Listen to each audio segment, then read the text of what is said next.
Although it sadly means you'll be seeing me for the last time, thank you for watching all the way to the end of this series. If you haven't seen my previous videos, you should go check them out, but it's been a lot of fun to make these, and today I'm going to be wrapping up with some of the biggest questions that were raised through my research, and some of my final thoughts on the power of comedy.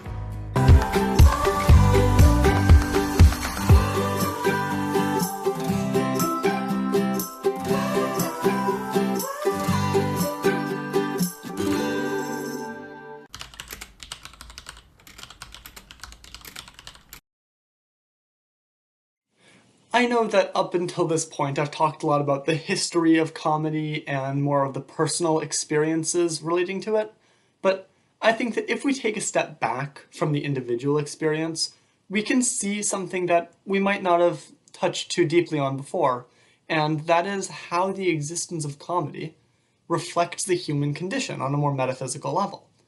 Not only does comedic drama show our desire and our ability to create stories, but it shows our ability to dream up, through those stories, a happy ending. As with many other forms of art, comedy is part of our search for meaning in the universe, and these happy endings are also endings full of meaning, where friends and lovers find fulfillment in the world that they've lived through. The criticism that is most often brought to this is that the character's desires are surface level sometimes, or basic, often trying to find true love or complete some quest. But the actions that they take to reach them are intricately thought of to circumvent societal pressures and to achieve meaningful fulfillment in a variety of ways. For example, in Shakespeare's As You Like It, Rosalind, although she could reveal herself to Orlando at any time, retains the guise of Ganymede in order to subvert the gendered expectations placed upon her. This in itself reflects the eudaimonic desires of those who are part of comedy, where meaning is found through more holistic satisfaction than just true love or something that may seem surface level or basic. Humor as well reflects our abilities as humans to process complex thought, to reason with sarcasm, and to understand the social cues that surround jokes. Without humor, we lose a part of our ability to connect with others through a message of hope and fun and community.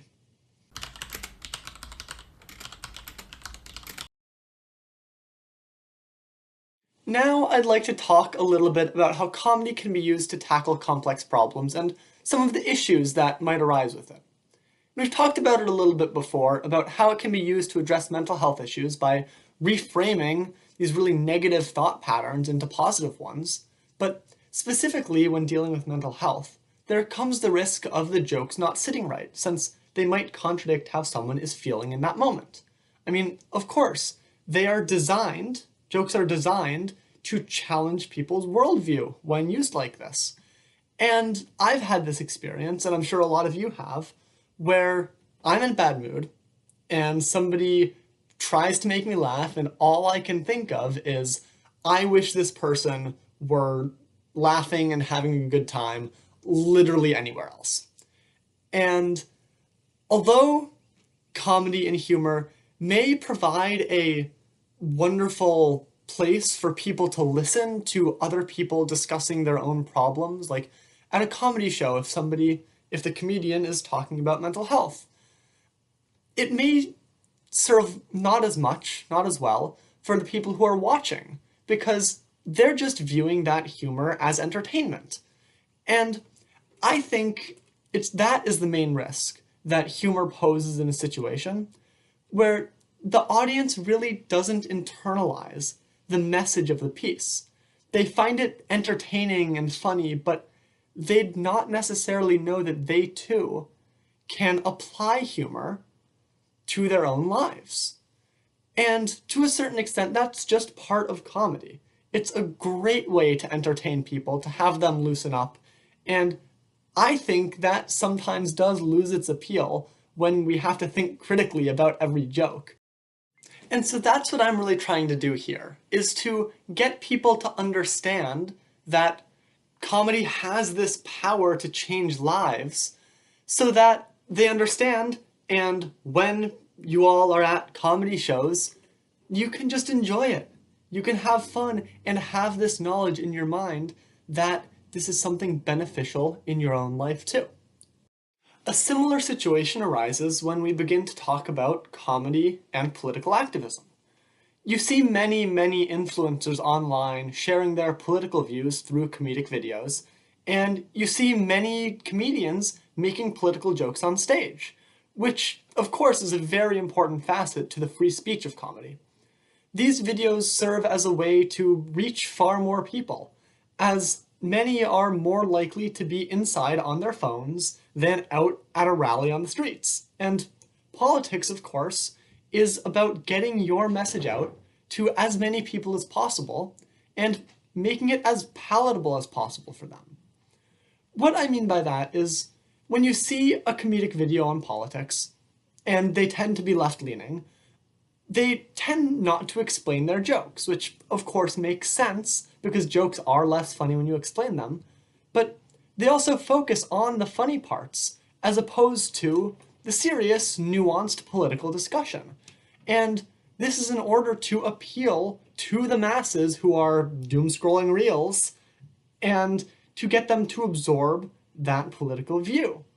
And I believe that this shows how comedy is not, and perhaps cannot be, a meaningful political debate, since these jokes work under the assumption that people understand, appreciate, and agree with the joke, leading to viewers mainly consuming comedic media that they understand, that which aligns with their view, and not media that challenges them to think critically and to develop a respect for multifaceted, nuanced discussions.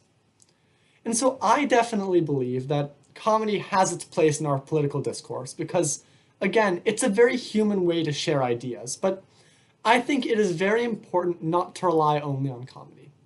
We can certainly laugh at what we view as bad, but we should also take the time to reflect on why we think it's bad and what we think is good.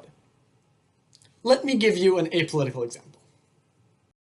So these two hunters are out in the woods, and they drive their pickup truck along, they park, they get out, they grab their guns, and they're walking along the trail when suddenly one of them collapses. He's holding his chest, his eyes are glazed, and he's not breathing.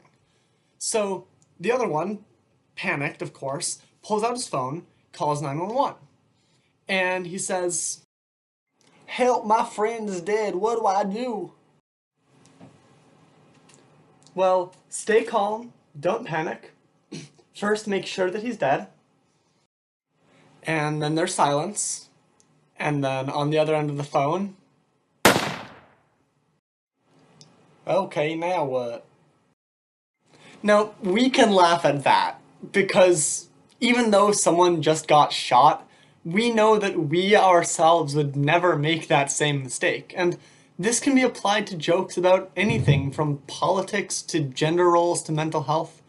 As long as we take the time to reflect on our own values and understand what we would or would not do in these nuanced situations, we can feel comfortable making jokes about basically anything, simply to show how absurd the world is. The main risk to this, of course, is that joking can be misunderstood as support. Do I support gun violence by making light of it? Do I support murder because I just told that joke? These examples seem like obvious no's. I don't, by the way, support murder. But when we get to more nuanced things like politics, there's no clear-cut answer to what's right and what's wrong. And so I think that in this case, it's important to understand your audience, and good stand-up comedians do this very well by gauging audience responses to certain jokes, and to understand their values so that you don't ostracize yourself by joking about a sensitive topic. And that can be applied not only to comedians at comedy shows, but to people in their everyday lives. Sometimes just don't joke about something if you're afraid it's not going to land right. And so, is there any solution to this? Any way to unlock the power of comedy for everyone in every place, every environment? No, because people are so nuanced. There's no one answer to anything basically ever. But as long as people learn to keep an open mind and to reflect on their own values and understand that comedy is intended to be a positive thing, and so that when people joke about things, they're intending them in a positive way, then people can get the most out of comedy. You watching this and being encouraged to think about it is one step towards the goal.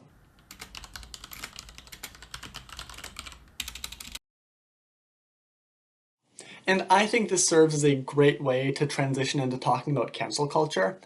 Comedy can be very crude. It can be very controversial, and sometimes it can seem disrespectful. So it's no wonder that not every comedian is everyone's cup of tea. Just recently, at least when I'm recording this, late-night comedian Jimmy Kimmel was removed from the air following backlash from right-wing politicians for his comments on President Trump and the assassination of Charlie Kirk.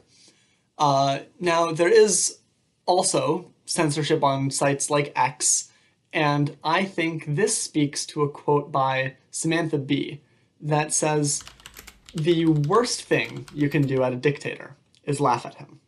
Without getting too much into politics here, I think it is of the utmost importance that people have a voice, and I think laughter can give them that voice, humor can give them that voice.